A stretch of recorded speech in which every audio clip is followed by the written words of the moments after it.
राधे राधे। आज हम फिर से रसवासिनी प्रोडक्शन की तरफ से ज्ञान चर्चा की ओर चल रहे हैं।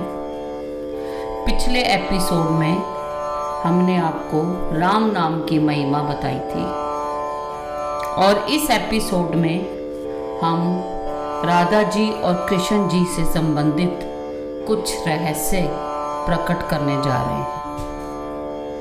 आपने देखा है कि आजकल देश में क्या हालात चल रहे हैं। कोरोना वायरस की वजह से चारों तरफ त्राही त्राही मची है। लोगों का विश्वास, आस्था डगमगा रहा है। तो ऐसे समय में हमें अपने मन में सकारात्मक विचार रखने चाहिए।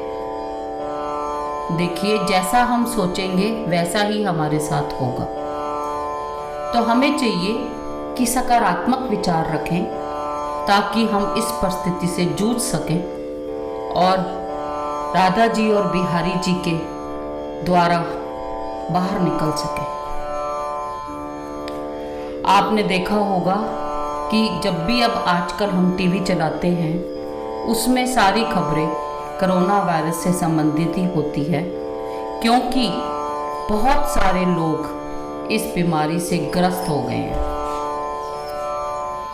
तो हमें चाहिए कि हम अपने आसपास का वातावरण जो है वो सकारात्मक बनाएं, अपनी सोच सकारात्मक रखें ताकि हम इस परिस्थिति से बाहर निकल पाए।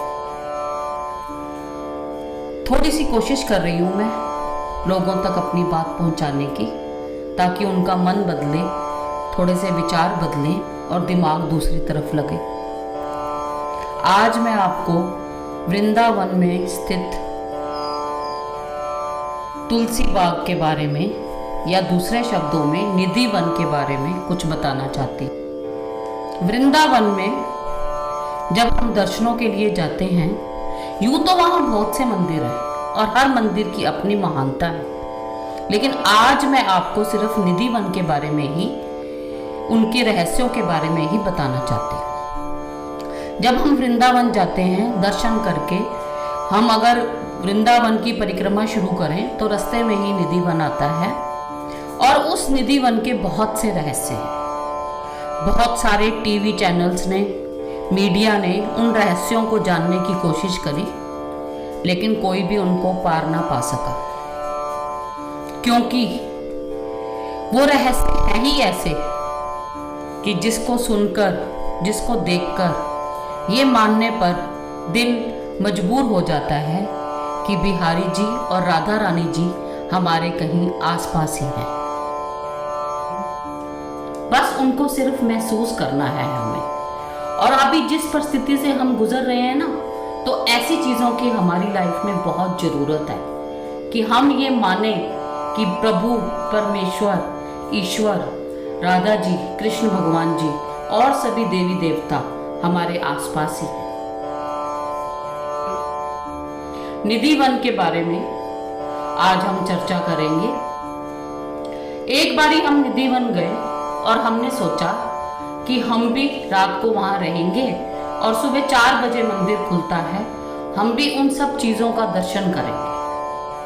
हमने एक दिन पहले वहां पर दर्शन किए।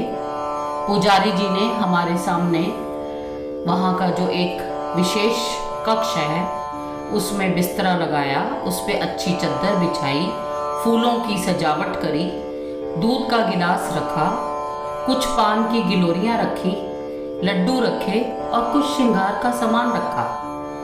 उसके बाद उस कक्ष को बंद कर दिया गया और उस कक्ष के बाहर 3 मोटे मोटे ताले लगा दिए गए। और सारे जो बंदर थे, बड़ी रहस्य की ये बात है कि सारा दिन तो बंदर वहां पर उधम मचाते हैं, लेकिन शाम होते होते सारे बंदर उस निधि वन से अपने आप बाहर चले जाते हैं और उस निधि वन से सबको बाहर कर दिया गया। सारे लोग बाहर चले गए और जो मुख्य द्वार था उस पे भी मोटे मोटे ताले लगा दिए गए। अब सुनने में यही आता है, अब आपको भी इस पे ही विश्वास करना है और इसको ही मानना है, क्योंकि ये सच है। रात को कृष्ण भगवान जी और राधा जी वहाँ पर महारास करने के लिए आते हैं। और वहाँ पर आपने देखा होगा जितने भी छोटे छोटे तुलसी के पौधे हैं ना, आपने देखा होगा उनकी हाइट बहुत कम है। क्यों कम है? क्योंकि ये रात को सारे तुलसी के जो पौधे हैं ये गोपियों का रूप धारण कर लेते हैं और कृष्ण भगवान जी, राधा जी और गोपियां सारी रात वहां पर महारास करते हैं।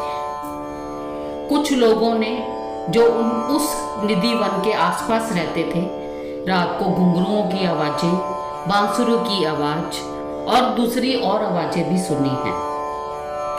इसलिए निधि वन के बाहर जो भी खिड़कियां खुलती हैं वहां अब कोई लोग नहीं रहते, वो सब अपने अपने घर छोड़कर चले गए हैं। क्योंकि ऐसी मान्यता है कि जिन्होंने भी उस दृश्य को देखा या तो वो अपनी सुध-बुध हो गए, लीन हो गए राधा कृष्ण में, या वो अपनी आंखें गवा बैठे। क्योंकि ये एक ऐसा दृश्य है जो सिर्फ वही देख सकता है जो कि भक्ति रस में लीन हो।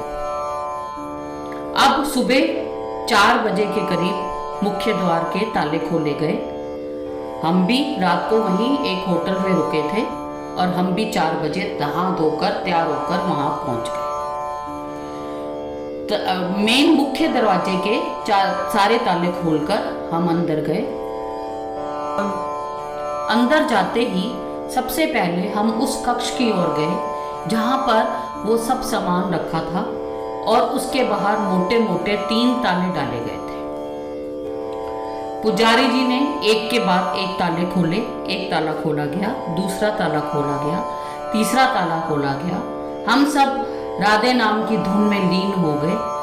जैसे ही दरवाजा खुला तो हम देखकर आश्चर्यचकित हो गए कि रात को ना तो वहां से कोई अंदर गया और ना वहां से कोई बाहर गया, लेकिन बिस्तर पर फूल बिखरे हुए थे, श्रृंगार का सामान इधर उधर बिखरा हुआ था, दूध का गिलास आधा पिया हुआ था, लड्डू आधे आधे खाए हुए थे और तो और पान की गिलोरियां भी चबाई हुई थी।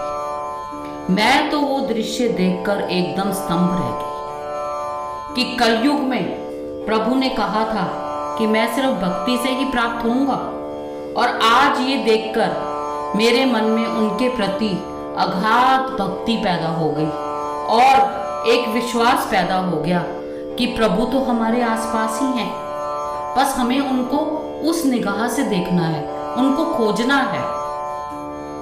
ये तो अपने विश्वास और आस्था की बात है कि अगर आप ये सोचोगे कि रात को वहां प्रभु आए थे और अपनी मन की आंखों से हम उस दृश्य का दर्शन कर सकते हैं। द्वापर युग में भी कृष्ण भगवान जी ने गोपियों से कहा था कि मुझे प्राप्त करने का या राधा जी को प्राप्त करने का एक ही मार्ग है और वो है भक्ति मार्ग। कलयुग में तो सबसे ज्यादा प्रधान ही भक्ति मार्ग है, तो हम भक्ति मार्ग पर चलकर कृष्ण भगवान जी को और राधा जी को प्राप्त कर सकते हैं।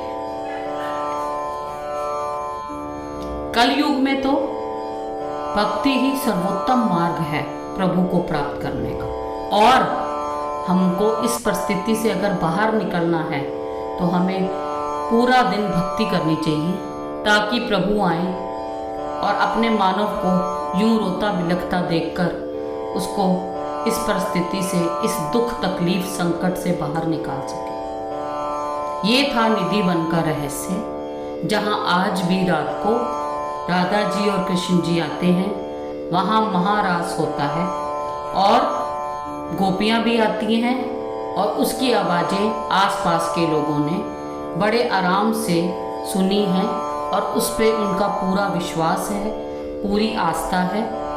अंत में मैं सिर्फ यही कहना चाहती हूँ कि हमें भी अपने प्रभु पर पूर्ण विश्वास और आस्था रखनी चाहिए, तभी हम इस समस्या से बाहर निकल पाएंगे। जय श्री राधे।